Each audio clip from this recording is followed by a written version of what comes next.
Buenas tardes a todos y muchísimas gracias por estar con nosotros esta tarde. Muchísimas gracias a la licenciada Victoria Cruz.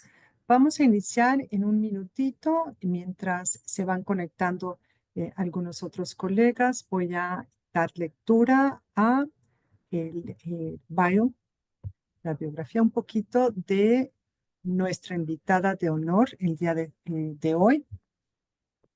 Victoria Cruz es socia en Solomon Law Group, en donde ejerce todos los aspectos de derecho familiar, desde el inicio de un caso hasta modificaciones, litigación y casos bajo la Convención de la Haya.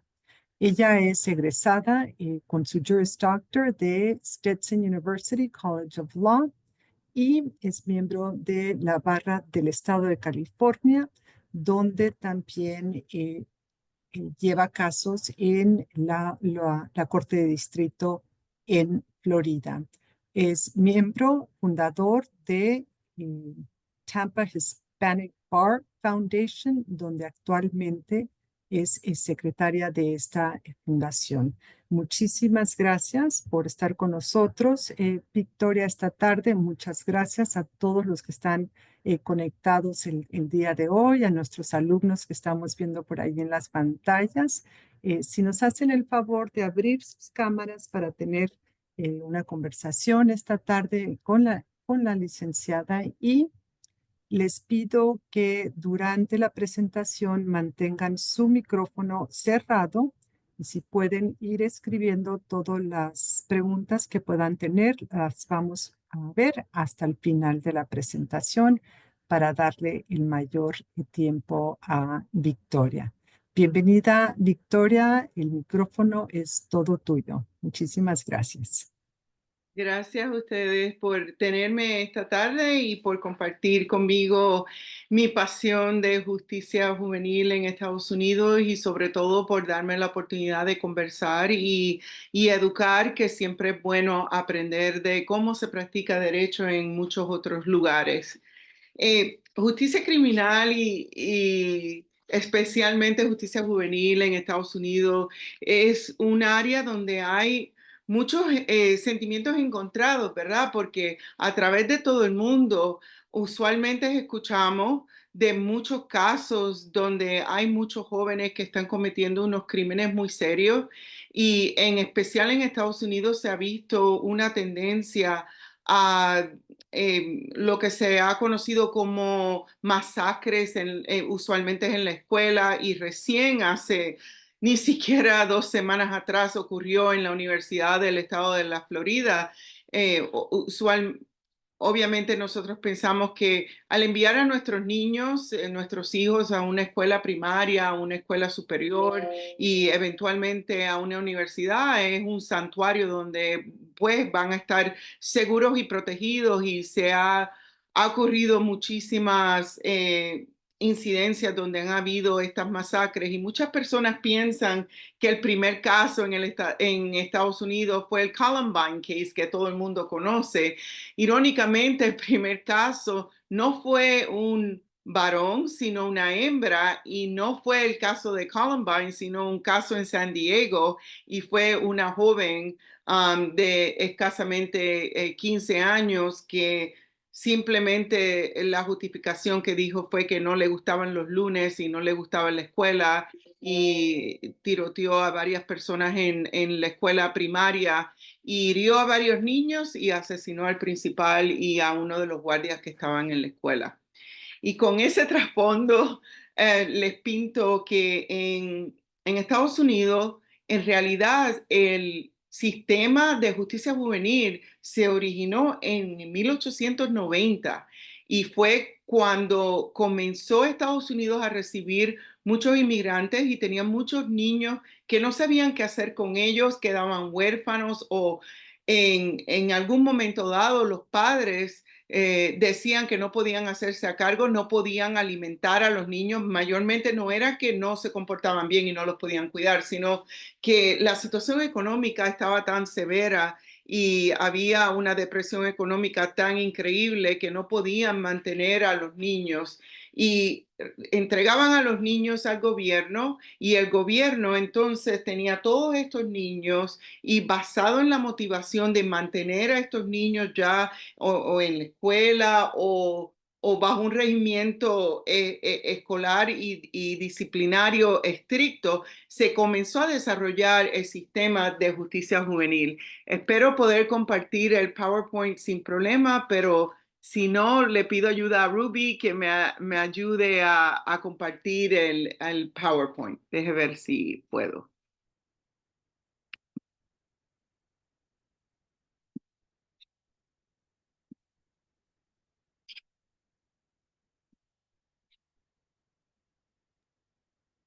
Perfecto. Ok. Y por eso cuando comenzamos en el derecho canónico en Estados Unidos, en realidad no fue con esa intención maliciosa o criminal de adjudicar a los niños. Inclusive las leyes para ese tiempo decía que un niño de 7 años no tenía la capacidad de formar un intento criminal y una intención maliciosa y por tanto los primeros derechos que se establecieron en Estados Unidos no contemplaba un sistema que iba a adjudicar a los niños como adultos o como criminales. Eh, Inicialmente fue darle la autoridad al juez para que pudiera entonces determinar eh, qué hacer con una persona que no tenía la capacidad de ser responsable, de someter aplicaciones bajo su propia tutela. Inclusive cuando pensamos en una persona incapacitada, pensamos en eso, ¿verdad? Una persona que no tiene la capacidad de entrar en un contrato, de establecer o ejercer sus propios derechos, donde hay que asignarle a una persona, un guardián que hable por esa persona y tome decisiones por esa persona. Y entonces ese fue el origen en Estados Unidos para darle ese permiso, esa eh, autoridad al juez a tomar esas decisiones de parte de todos estos niños que ya se encontraban sin padres en, bajo la custodia y tutela de Estados Unidos. ¿Qué pasa? Usualmente, ¿verdad? Surgen situaciones que van más allá de firmar contratos y tomar decisiones en cuanto a las escuelas y demás. Y al cometer los niños ciertas ofensas, se encontraron en una situación donde no tenemos un tribunal donde podemos establecer una audiencia para un niño. Tenemos tribunales que refuerzan leyes para adultos, pero no necesariamente para niños. Y ya entonces en el 1914 se comienza ya a establecer los tribunales en Illinois, donde queda Chicago, Illinois, Estados Unidos, y fue básicamente ya la población se estaba preocupando sobre la falta de control de los padres, la falta de disciplina, la falta de supervisión. Ya se había establecido un sistema donde los niños ya tenían que ir diariamente al colegio y comenzaban a faltar. Además, había muchos niños viviendo en la calle cometiendo crímenes de robo o no tanto asesinatos de esa índole o lo que ahora conocemos como mass murders y masacres en las escuelas, pero crímenes menores y el tribunal ya no sabía cómo vamos a resolver y cómo vamos a adjudicar estos casos. Creo que mundialmente se reconoce que estos tribunales juveniles sí se establecieron en Estados Unidos y sí se establecieron en Illinois. Um, el, el pensamiento inicial es quién en realidad va a tener la autoridad, ¿verdad?, para presentar estos casos en el tribunal. Y quizás les sorprenda a muchas personas que en Estados Unidos el fiscal es el que tiene derecho a establecer unos casos en el tribunal juvenil. Y no tan solo eso, sino que el fiscal tiene la autoridad para decidir si ese niño se le va a juzgar como adulto o se le va a juzgar como menor. Hay algunos estados que todavía no le da esa autoridad al fiscal, pero en la Florida, donde yo estoy radicada, sí, el fiscal tiene completa autoridad. Los otros estados como Missouri tiene donde se hace una audiencia y se permite que el juez, que el fiscal y el abogado defensor presenten los pros y los contras de por qué sería prudente adjudicar al niño como adulto. Y el juez decide, basado no tan solo en lo que se presenta en esa audiencia, pero muchas veces se hace una investigación profunda y una análisis psicológica del niño también para ver cuál es su capacidad, no capacidad de ayudar al abogado para su representación, ¿verdad? Porque eso es incapacidad, es la capacidad de comprender el proceso, comprender lo que las ramificaciones de los actos y del crimen que han cometido. Y actualmente Florida es el estado número 1 que todavía adjudica la mayor cantidad de niños como adultos de todos los otros 49 estados. Se supone que el modelo que hemos adoptado para el sistema juvenil es un modelo de rehabilitación, ¿verdad? El sistema criminal, el propósito en muchas ocasiones es rehabilitar, pero hay, como sabemos, hay muchos criminales adultos en el sistema judicial en Estados Unidos que cumplen una condena por el resto de su vida sin posibilidad de salir bajo palabra o hay bastantes estados que también asumen la pena de muerte, ¿verdad? Y pues deciden que ese humano cometió ese crimen y que la sentencia ideal y justa es terminar con la vida de esa persona.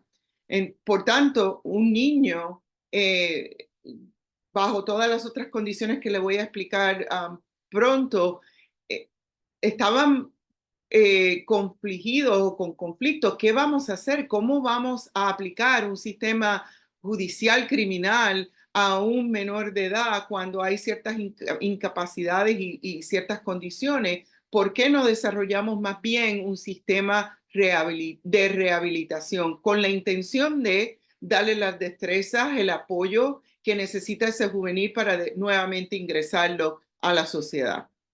Lamentablemente, a través de los años, ha sido como prueba y error, ¿verdad? ¿Y qué hemos aprendido a través del sistema? No sé si recuerdan, hace tiempo atrás, habían unos campamentos que parecían campamentos militar, donde ponían a los niños que habían cometido crímenes y dependiendo de qué tipo de crimen, porque no iban a poner un niño que había cometido un crimen bastante violento en una institución así donde interactúa con otros niños y habían otras ramificaciones.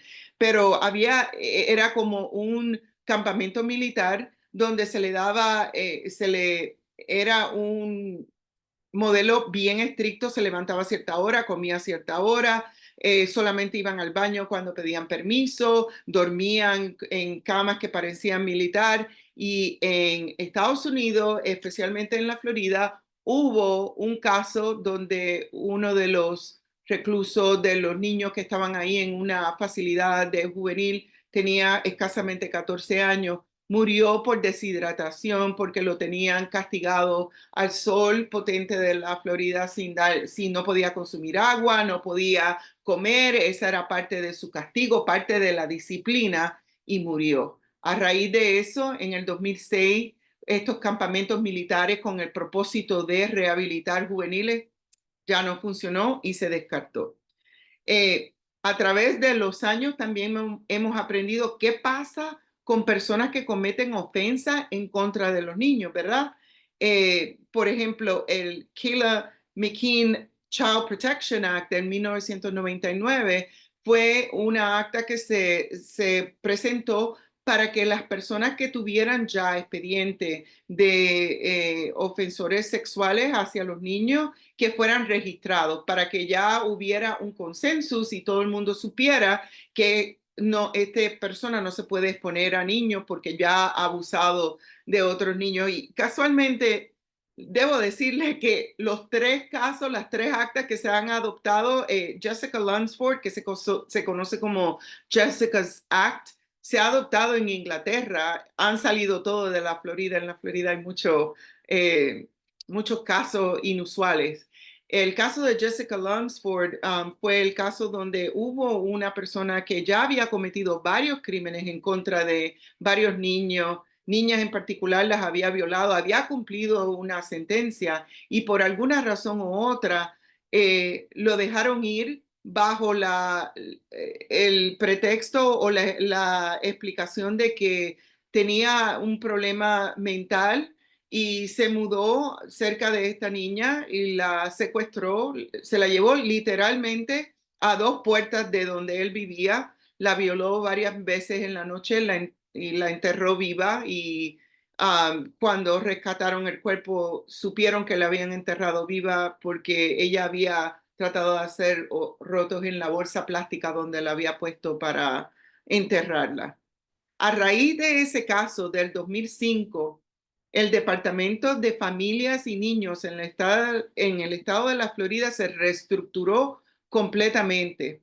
Y ahora, en el estado de la Florida, como en muchos otros estados, tomamos en consideración no tan solo el crimen que ha cometido el niño, sino otros elementos como su crianza, si el niño ha sido abusado también, el nivel de madurez y a qué ha sido expuesto el niño antes de tomar la determinación de que ese niño va a ser adjudicado y va a ser sometido a una sentencia por muchos años.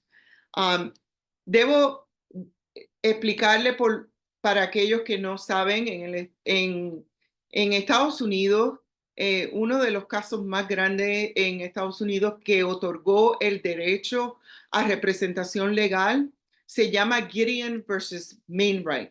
Y ese caso proveyó representación legal para todo aquel que no puede pagarlo en un procedimiento criminal. Este es el señor Gideon y caso que también salió del estado de la Florida, pero se adoptó a nivel nacional. Y en ese caso, cuando el juez le hizo el interrogatorio de que, ¿qué dice usted en cuanto al crimen que se le acusa? Él dijo, pues yo no tengo abogado aquí y el juez le dice, ¿y por qué no tiene abogado? Y él dice, bueno, no puedo pagarlo. Y se le sentenció y él apeló al Tribunal Supremo. Y el juez del Tribunal Supremo emitió una opinión que ha en realidad revolucionado desde ese momento hasta el tiempo actual, ha proveído representación legal gratuita para todo aquel adulto que se le acuse de un crimen y en su opinión, Justice Hugo Black, eh, le pareció muy lógico. Y qué ironía, ¿verdad? Que en los 1960, cuando salió esta opinión y todos los casos que han pasado anterior, imagínense todos los juicios que han sucedido todos los años anteriores donde personas indigentes no podían pagar por sus abogados y para este Tribunal Supremo le parece muy lógico que tuvieran representación legal y que el gobierno provea esa representación legal. Sin embargo, para los jóvenes, en realidad ese derecho no fue inmediato. Gideon versus Mainwright no le dio a los niños el derecho de tener un representante legal para defenderlo en cuanto a lo que se le acusaba. Actualmente el niño sí tiene derecho a un abogado, pero si los padres pueden pagar por el abogado, los padres deben de pagar por el abogado del niño. Si los padres rehúsan pagar y tienen la capacidad económica de pagar, el juez sí asigna un defensor público que representa al niño, pero comprobar en siguientes audiencias que tienen la capacidad de pagarlo, pueden encontrar a los padres en desacato. Así que la clave es si el niño es indigente, si tiene derecho a representación legal. Pero ¿cómo es ese proceso, verdad? Porque hemos escuchado de los derechos Miranda, que salió del caso de Miranda versus Arizona, donde se le arrestó a una persona y no le dijeron que tenía derecho a un abogado, no le dijeron que todo lo que él diga se puede usar en su contra en un tribunal. Um, pero un adulto puede que entienda eso, tiene derecho a un abogado, pero un niño que alguien le diga tiene derecho a un abogado, pienso que quizás el niño piensa en varias cosas, ¿verdad? Sí, tengo derecho a un abogado, pero ¿y si mi mamá y mi papá no pueden pagarlo? ¿Y cómo hago? ¿Qué hace un abogado? Les comparto que yo soy abogada ahora, pero yo me crié en Puerto Rico y mi mamá no sabía leer ni escribir. Yo nunca conocí un abogado, nunca conocí un juez. No fue hasta que me asaltaron a mano armada, un menor de edad, quizás por esta es mi pasión, cuando yo también era menor de edad, cuando yo sufrí ese asalto y el trauma que pasó con todo eso, tuve que ir a una audiencia, tuve que identificar al muchacho que me agredió, tuve que identificar el arma con que me agredió y recitar todo lo que pasó. Esa fue la primera vez que yo conocí y supe lo que era un tribunal, lo que era un abogado, lo que era un juez. Así que todavía hay muchas personas y especialmente muchos niños que no saben del sistema judicial y no tienen esa confianza de saber si un abogado me representa, representa mis intereses y en realidad no va a ir en mi contra, ¿verdad? No es una persona de autoridad como un que trabaja para el Estado y no se va a sentir quizás en la confianza de desglosar toda la información que esa persona va a necesitar para representarle. Por eso, el, el papel de abogado en un caso juvenil es sumamente importante. No tan solo el defensor público, ¿verdad? Porque el defensor público va a tener ese contacto uno a uno con el joven y va a poder explicarle, mira, estoy de tu parte. Sí, el Estado lo otorga, pero esto es lo que quiere decir que yo soy tu abogado. Esto es lo que tú tienes derecho a hacer o no hacer, o estos son los derechos que te da mi representación legal y poder explicarle y establecer esa confianza con ese joven. Igualmente, es muy importante para ese defensor público determinar de inmediato, ¿verdad?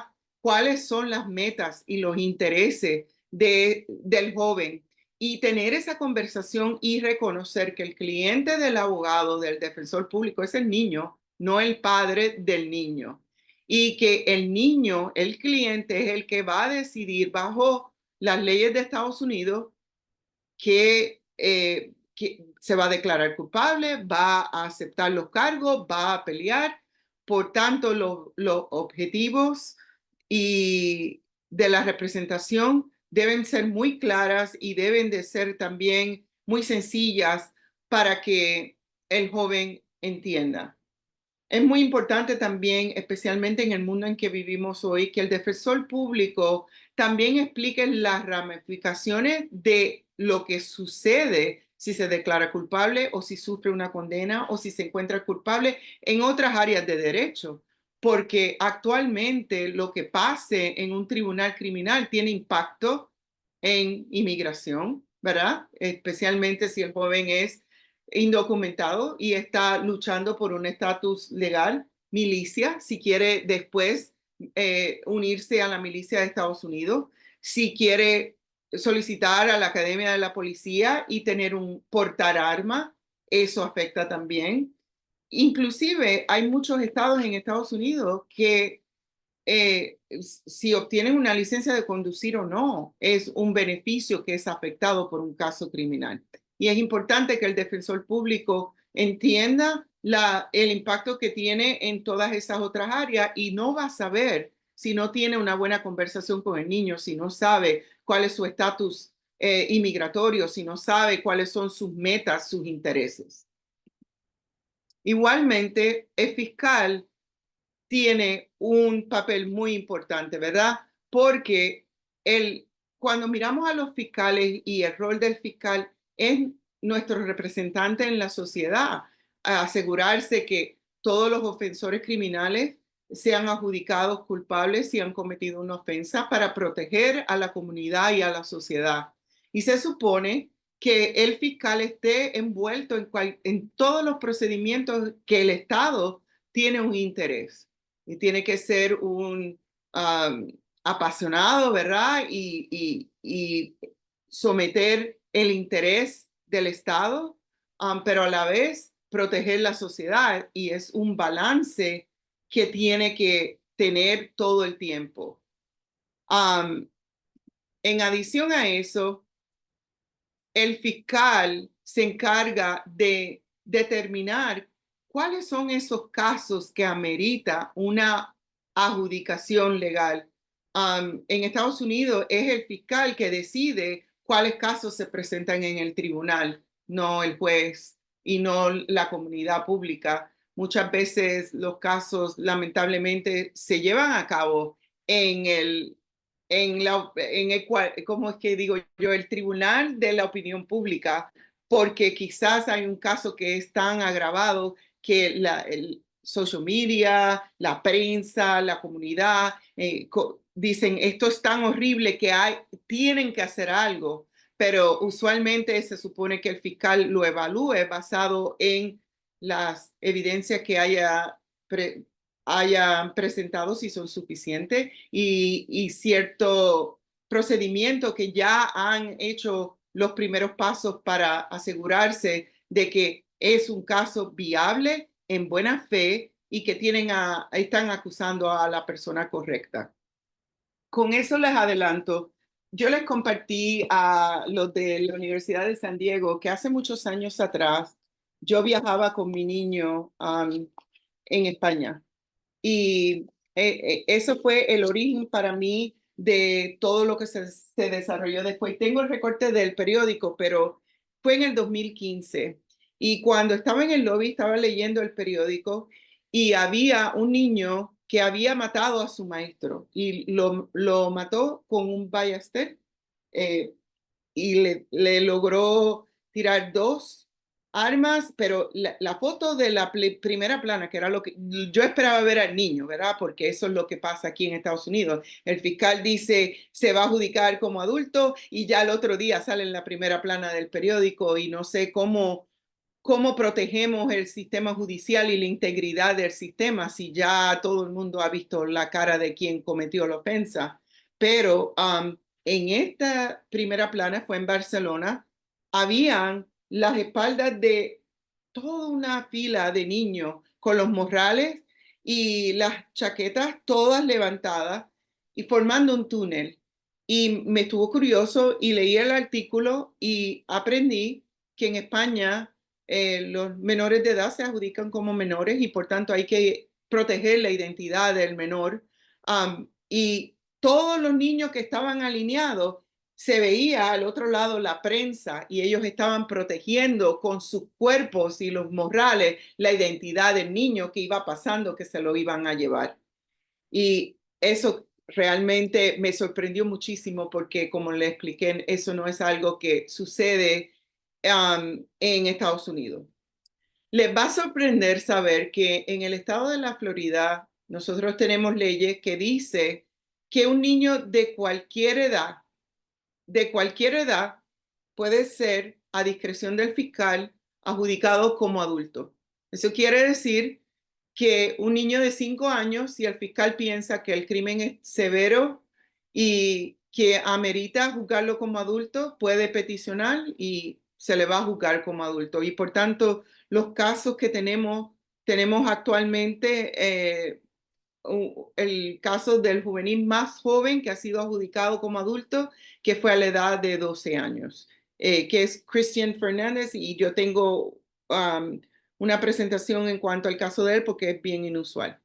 Pero para los otros casos que no son violentos, usualmente se la adjudica como delincuente juvenil y se le somete a una facilidad residencial que es una facilidad para delincuentes juveniles donde se les educa, reciben sus clases como si estuvieran yendo al colegio normal, y programas para lidiar con el crimen que cometió hasta que cumplen su sentencia, que puede ser de meses, de años y en muchas ocasiones hasta que cumple los 18 años, que ya entonces en ese momento pues ya terminó de cumplir su condena como juvenil y pasa a libertad bajo palabra.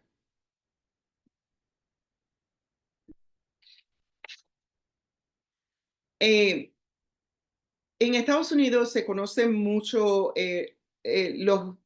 la balanza en cuanto a determinar si la sentencia amerita o es compensatoria por el crimen. La vara en que se miden muchos de estos castigos es si ese castigo es cruel o inusual, ¿verdad? Y por eso, usualmente los niños de 14 en adelante, si es un crimen violento, de asesinato, el Tribunal Supremo, como les voy a explicar en un momento, ha ya dicho que una sentencia a muerte, porque si eres un adulto y cometes una violencia de asesinato en primer grado, te pueden castigar con pena de muerte. Hubo un tiempo donde los juveniles sí se le adjudicaban con esa pena de muerte, pero ahora se dice, la ley establece en Estados Unidos que es cruel e inusual adjudicar un niño y decidir que ese niño es razonable aplicar la pena de muerte.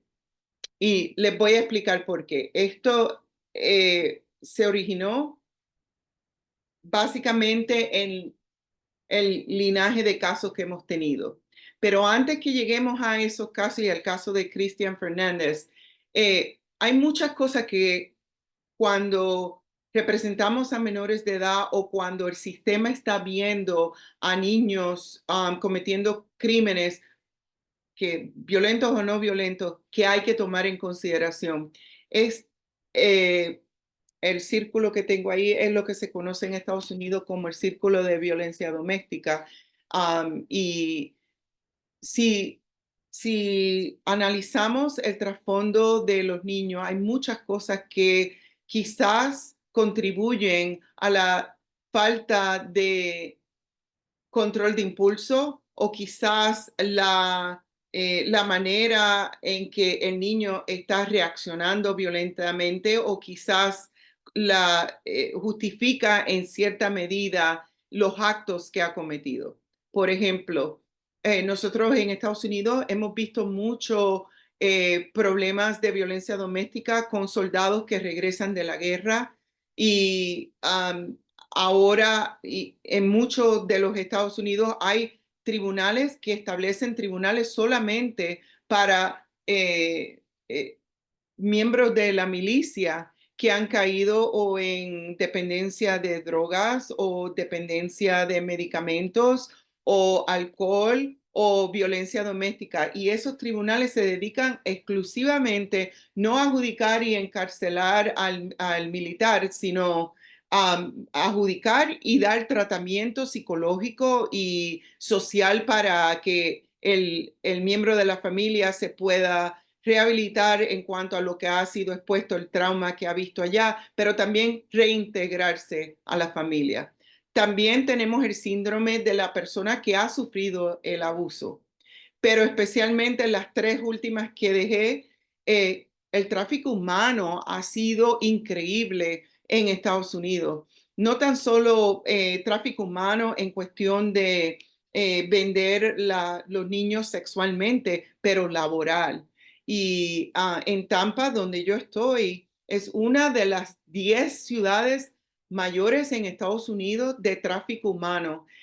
Y se explica que ese fenómeno sucede en Tampa en específico porque tenemos muchos sitios de deportes donde vienen muchas personas. Estamos cerca de un puerto donde podemos traer también a personas a trabajar en cruceros y demás. La ciudad todavía se está desarrollando y hay una gran diversidad de diferentes comunidades y quizás muchas personas que no hablan el idioma están siendo tomado ventaja de esas personas. También hemos visto las gangas, por supuesto, y lo último es el VAWA Act, que es el Violence Against Women Act, y ese es, bueno, ahora actualmente no sé en qué vamos a quedar con el VAWA Act, pero hasta la presidencia que estamos ahora permitía a una persona que estuviera aquí con un permiso legal de otro país, donde el ciudadano era el que estaba auspiciando a esa persona para recibir su residencia legal. Si esa persona, el ciudadano americano, ¿verdad? Abusa de esa persona con violencia doméstica o abuso financiero, ¿verdad? La corta de todo su acceso a su dinero. Yo estuve envuelta en un caso de violencia doméstica bajo el VAWA Act, donde él trajo a su esposa del Ecuador y en el momento en que la trajo a Estados Unidos la amarró a la cama y ella comía cuando él quería y no salía del cuarto y iba al baño cuando él decía y la torturó por muchos meses. Y logró ella escaparse en una que le dijo que iba a ir al baño, salió corriendo desnuda a la calle, se metió en un banco y la del banco tuvo la sabiduría de cerrar la puerta y el hombre estaba tocando en la puerta a que le devolvieran a su señora desnuda ahí sangrando, con morados en su cuerpo. La del banco llamó a la policía y me pueden creer que el señor todavía estaba ahí cuando llegó la policía porque se sentía en toda su autoridad de recuperar lo que él consideraba como su propiedad. En ese caso, sometimos una petición porque ya él no la podía auspiciar y no quería cooperar y bajo esta acta pudo ella recibir su residencia legal. Y es muy importante pues considerar todas esas cosas porque no tan solo, si piensan que el niño un día se levantó y dijo, hoy voy a pegarle tiro a toda la escuela y matar 20 personas de un momento a otro, eso no sucede así. Hay varios elementos y varias otras cosas que hay que tomar en consideración. Este es Cristian Fernández, 12 años, y como puede ver, yo no estaba en el tribunal. Estas fueron las fotos que publicaron una vez se le decidió adjudicar como adulto y esta foto estaba en todas las primeras planas del periódico antes de que se le sentenciara. Y básicamente, Cristian Fernández a los 12 años mató a su hermano de 2 años. Le tomó la cabeza y la chocó contra una repisa de libros. Lo recogió. Él le dio una convulsión, empezó ya a sangrar por la boca, ya estaba, lo levantó, lo puso en la cama. La mamá no estaba. La mamá llegó al rato, le preguntó dónde estaba el hermano. Le dijo que estaba en la cama, que se había caído de la cama de arriba.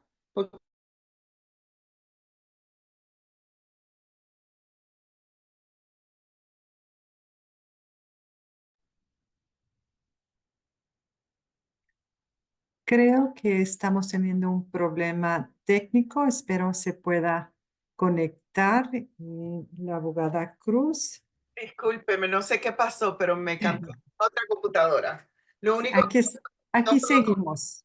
ok, no puedo compartirle el PowerPoint porque no está en esta computadora, pero vamos a usar nuestra imaginación visual.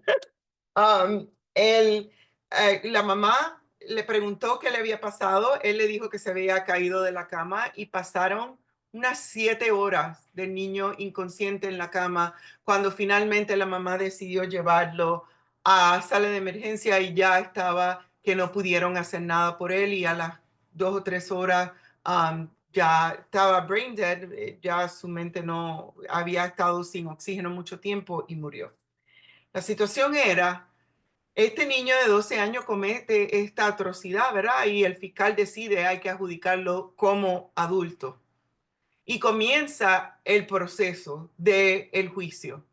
Pero a través de dos abogadas que se sirvieron de voluntarias que quisieron ayudar al menor, investigaron y esto fue lo que descubrieron, que la mamá de Cristian Fernández a los 14 años fue violada y que tuvo a Cristian Fernández como hijo a sus 14 años y que a los 2 años encontraron a Cristian Fernández caminando por la ciudad en Miami y cuando lo recuperan, que lo llevan a un cuarto de hotel donde él estaba cuidado supuestamente de parte de su abuela, la abuela estaba endrogada con cocaína y no estaba pendiente al niño. Y la madre de 14 años estaba prostituyéndose para ya a esa edad tenía 16 para poder proveer para su niño.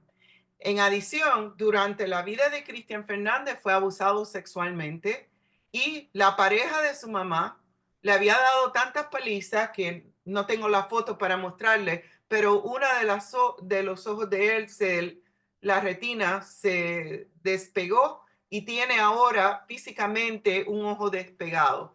Todas esas cosas se descubrieron, pero ya el caso iba en marcha. Puedo decirle que se le adjudicó el culpable y estas dos abogadas se quedaron con él apelando y ahora finalmente para el 2026 puede salir bajo palabra y estas dos abogadas esencialmente lo van a adoptar. Esas son cosas que por medio de la representación legal y la entrevista y poder en realidad hacer esas determinaciones antes hubiera permitido una discreción que muchos otros casos en otras partes del mundo proveen. Cristian Fernández con esta foto ya a los 12 años, creo que, y no tan solo eso, sino cada foto, el sistema que criminal de nosotros toma fotos todos los años de todas las personas que están presas y esas fotos se publican, yo puedo meterme en la computadora y buscarlo y ahí está la foto de él, cómo se ve actualmente. En comparación, hubo un caso en Inglaterra, no sé si se acuerdan, se llamaba el niño James Bulger y fue un niño de 2 años que fue asesinado por dos niños de 10 años. Esos dos niños eh, lo violaron al niño con un bloque, le dieron en la cabeza, le dieron con una varilla, le pusieron, introdujeron baterías en su cuerpo y se lo llevaron de un centro comercial. El niño estaba con su madre, la madre estaba pidiendo algo con el carnicero, me parece. Y en un momento que se volteó, los dos niños de 10 años, nadie va a pensar nada, ¿verdad? Lo agarran de la mano y se ve el CCTV video cuando salen los dos niños con el niño, se lo llevan a cerquita, había una vía de tren y después que lo mataron lo dejaron allí y uno de los trenes pasó y lo cortó por la mitad. La intención era de que no se descubriera qué fue la evidencia de lo que ellos habían hecho. A diferencia de Estados Unidos, en Inglaterra se le adjudicaron como menor y la única foto que nosotros tenemos de los dos ofensores que son John Venable y Robert Thompson son de 10 años. No tan solo eso, sino en el sitio juvenil donde estaban los niños, se les daba educación privada, de colegio privado, tenían pases para ir a ver a sus padres y cuando cumplieron los 18 años se les dio identidad nueva y se les dio la oportunidad de reintegrarse a la sociedad. Irónicamente, uno de ellos nunca tuvo un problema, le dieron nombre nuevo, pero la prensa logró seguir al otro que sí cometió una ofensa. En, en el 2010, uno de los niños regresó porque encontraron evidencia en su computadora de imágenes de menores de edad de pornografía.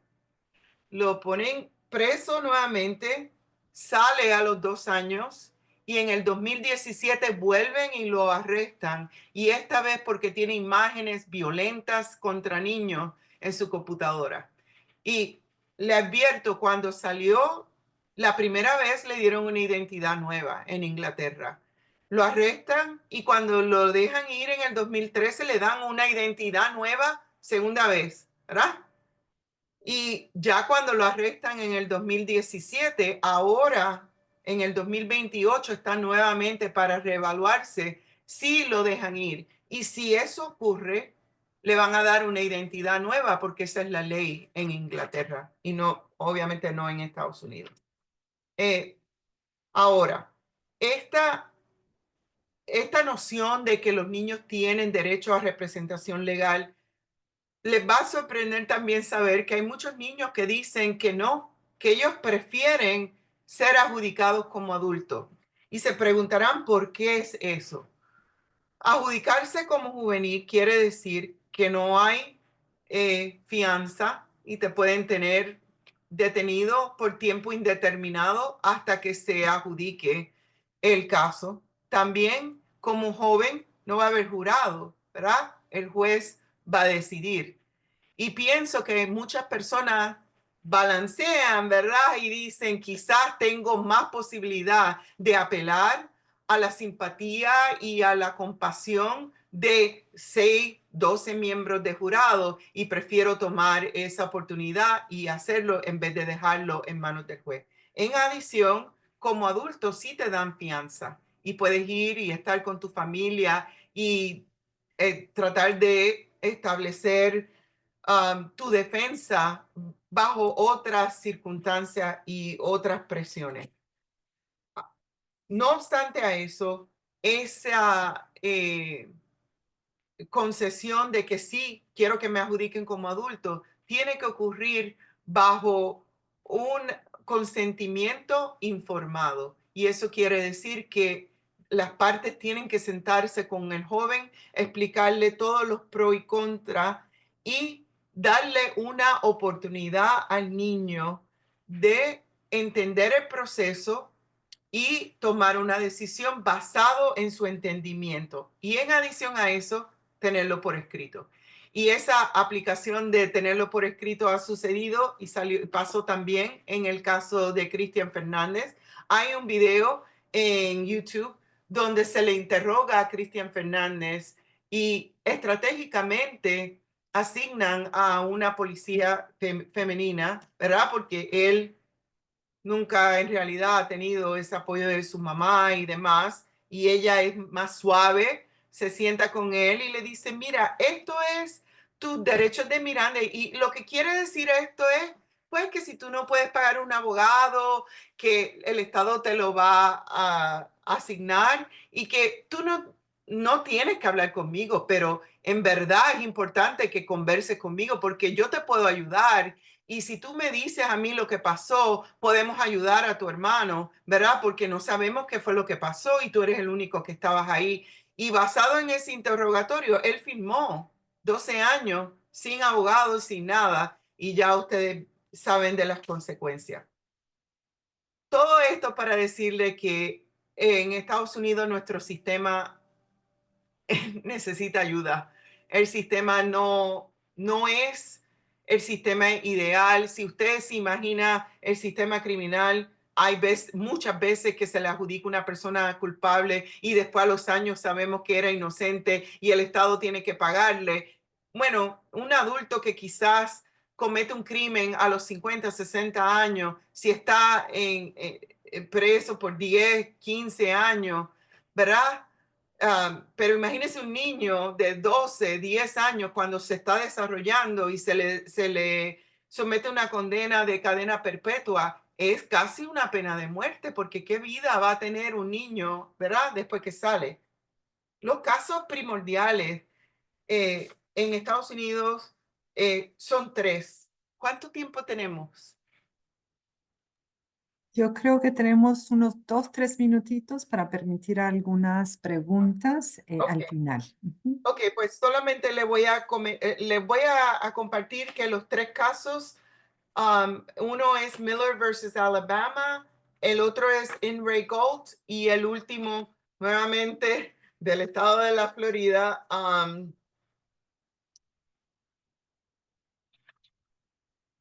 es Graham versus Florida, pero rapidito quiero darle el escenario de In Ray Gold. Un caso de 1967. La señora llama al cuartel de la policía y dice que unos jóvenes la llamaron y le hablaron muy feo por teléfono y que quiere que se la arresten. La policía va y arresta dos niños, uno de ellos 15 años, al otro lo dejan ir, al de 15 años lo mantienen arrestado. La mamá y el papá buscándolos no saben nada, nadie los llama, nadie les dice nada. Se tiene una audiencia el siguiente día, sin testigo, sin evidencia, sin abogado, solamente el niño, el juez, el policía. No hay transcripción del procedimiento. Nadie sabe en realidad qué se dijo, qué no se dijo.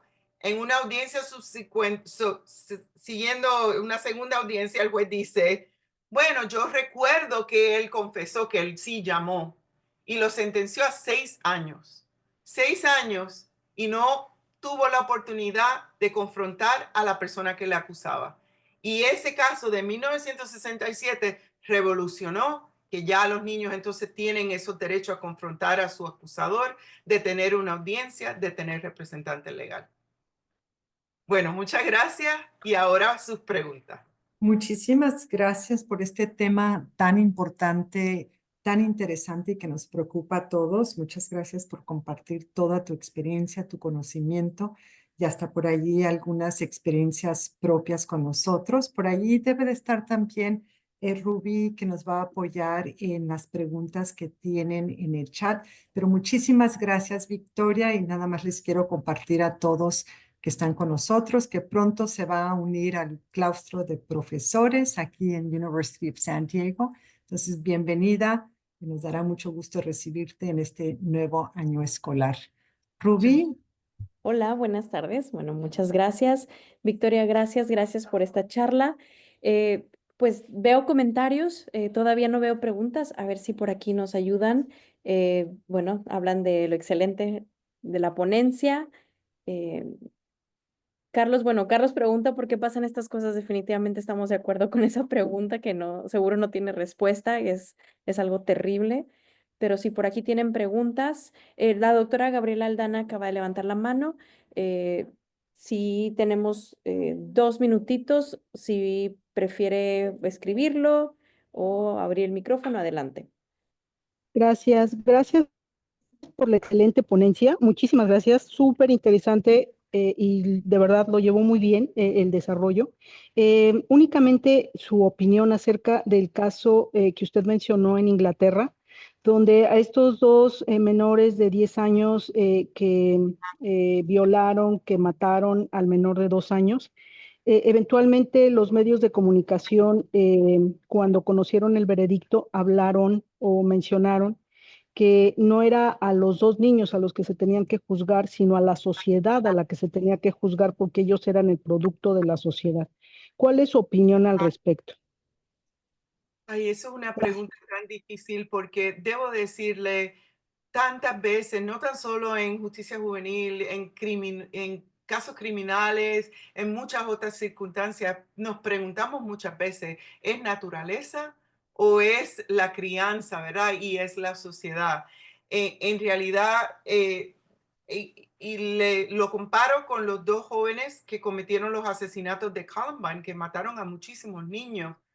El padre de uno de los niños era psicólogo y el padre del otro era militar, eran buenos padres pero se les salió de las manos. Yo pienso que todos en sociedad tenemos una obligación, ¿verdad? Y no es una obligación necesariamente de juzgar y tirar la piedra o señalar de que estuvo bien o mal, pero por lo menos si todos como sociedad contribuimos a fomentar y ayudar a todos aquellos que tienen esa necesidad. Yo creo que poco a poco compartimos y podemos ayudar y apoyar.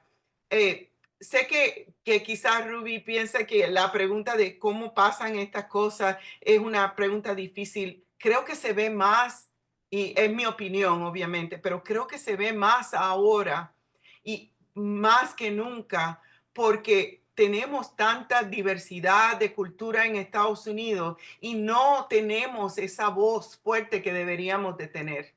Y muchas veces necesitamos representación legal, necesitamos esa voz, pero no sabemos, estamos en un país ajeno, no sabemos cómo funciona el sistema, no sabemos cuáles son nuestros derechos y encima de eso estamos acostumbrados a otro sistema que no es necesariamente el sistema de Estados Unidos. Y creo que por medio de la educación, esa es la clave. Educar no tan solo en las escuelas y demás, pero la sociedad como tal, la comunidad.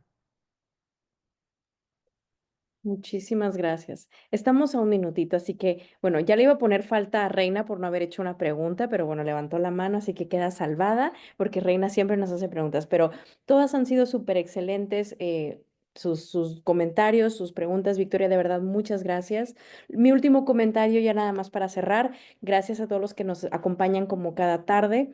Estamos a 2 semanitas de cerrar el programa de maestría, tanto en inglés como en español. Si hay alguien que le interese, que nos está escuchando, saber más acerca de estos temas, que quiera integrarse a los grupos, tanto de LLM en inglés como LLM en español, por favor, mándenos un correo. Todos creo que recibieron la liga de esta charla por correo electrónico y no me queda más que agradecer nuevamente. Bonita tarde. Muchas Gracias. gracias. Gracias como siempre. Muchas Gracias, hasta gracias. luego. Gracias. Gracias. Muchas gracias. Muchas